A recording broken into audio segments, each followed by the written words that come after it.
जितनी भी जो एक्सटेंशन इसको मिला और जितने भी मुकदमे इन्होंने किया है उसकी जांच होनी चाहिए, नंबर 1। दूसरी बात, एक कपूत सरकार इस देश के अंदर चल रही है जो भारत की संपत्तियों को बेचने का काम कर रही है। रेल बेच रहे हैं, सेल बेच रहे हैं, कोल इंडिया बेच रहे हैं,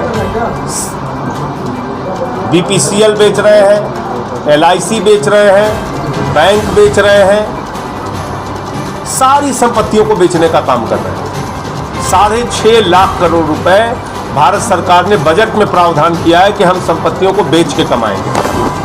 तो ये तो एक कपूत सरकार का लक्षण होता है जो अपने बाप दादा की संपत्तियों को बेचता है। भारत माता की जय लगा के भारत की संपत्तियों को बेचना पूरी तरीके से गलत है और इससे सरकारी नौकरियां, सार्वजनिक क्षेत्र की नौकरियां कम होंगी लगातार। दूसरा, मोदी जी परिवारवाद के खिलाफ बोलते हैं, बोलना भी चाहिए। परिवारवाद कोई अच्छी चीज़ नहीं है, लेकिन मोदी जी का जो परिवार है वो परिवार नियोजन के नारे को पलटता है। परिवार नियोजन का नारा था हम दो हमारे दो, और मोदी जी का नारा है हम एक हमारे एक। चाचा का लड़का अडानी, मौसा का लड़का अडानी, फूफा का लड़का अडानी, छोटा भाई अडानी, मझला भाई अडानी, सब कुछ उनका अडानी है। और आप देखिए कि एक ही व्यक्ति को आकाश से लेकर पाताल तक सब कुछ दे दिया। आकाश में हवाई जहाज, जमीन पे एयरपोर्ट, समुद्र में सी पोर्ट और पाताल में कोयला और गैस, स्टील और सीमेंट, सब कुछ दे दिया। तो इसलिए ये एक आदमी के लिए पूरे सरकार चलाई जा रही है। हिंडनबर्ग की रिपोर्ट का मामला भी पार्लियामेंट जब चलेगी तो फिर से हम लोग उठाएंगे। JPC इस देश के अंदर बननी ही चाहिए। मॉरिशस में एक पते पे 6 कंपनियां खोल के 42,000 करोड़ का काला धन अडानी की कंपनी में लगाया गया, इसकी जांच कौन करेगा? तो ये बड़े बड़े सवाल हैं। योगी आदित्यनाथ ने खुद अडानी का 5,000 करोड़ का ठेका यहाँ पे कैंसिल किया। तो क्यों किया अगर गलत नहीं किया तो ये सारे मुद्दे हैं। और अभी एक मुद्दा UCC का बड़ी चर्चा में ला रहे हैं बीजेपी वाले। UCC क्या है? आपने सभी समुदाय के लोगों से बातचीत किया? UCC तो हिंदुओं के खिलाफ भी है।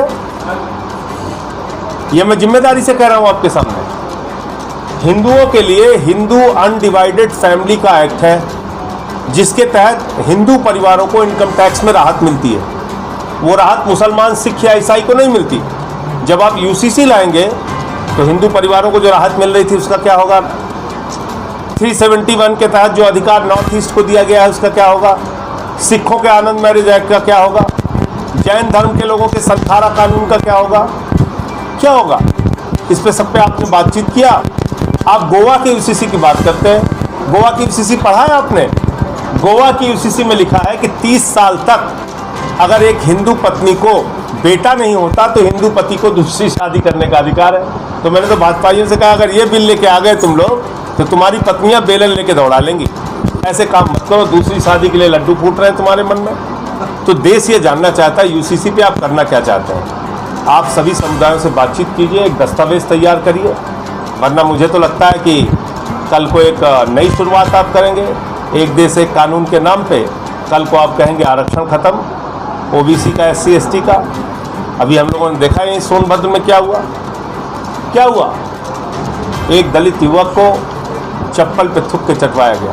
मिर्जापुर में भी आदिवासी में एक आदिवासी के सर के ऊपर पेशाब कर दिया सिद्धि में, और पता चला पैर भी धुल लिया शिवराज सिंह जी ने किसी आदिवासी युवक का। वो कह रहा हम थे ही नहीं। ये क्या तमाशा है भाई? सर 2024 को लेकर के जिस एजेंसी का सबसे ज्यादा उसके निदेशक संजय मिश्रा की नियुक्ति को अवैध करार दिया। ये बहुत बड़ा तमाचा है भारतीय जनता पार्टी की सरकार के ऊपर, मोदी सरकार के ऊपर। और मैं समझता हूं कि जो कार्यकाल बढ़ाया गया संजय मिश्रा का, उस दौरान जितनी भी कार्रवाई उसने की है उसकी सबकी जांच होनी चाहिए। क्योंकि महाराष्ट्र की सरकार गिरी ईडी का सहयोग लेके, अजीत पवार और उनके साथ के लोगों पे ईडी के मुकदमे थे, उनको पार्टी में ज्वाइन कराया गया। शुभेंदु अधिकारी और नारदा शारदा स्कैम में मुकुल राय शामिल थे। ईडी की जांच हेमंत विश्व शर्मा पे चल रही थी, इन सब पे कोई कार्रवाई नहीं हुई। इसका मतलब साफ है कि मोदी जी ने ईडी का इस्तेमाल जोड़ तोड़ की एजेंसी के रूप में, खरीद फरोख्त की एजेंसी के रूप में इस्तेमाल किया। राहुल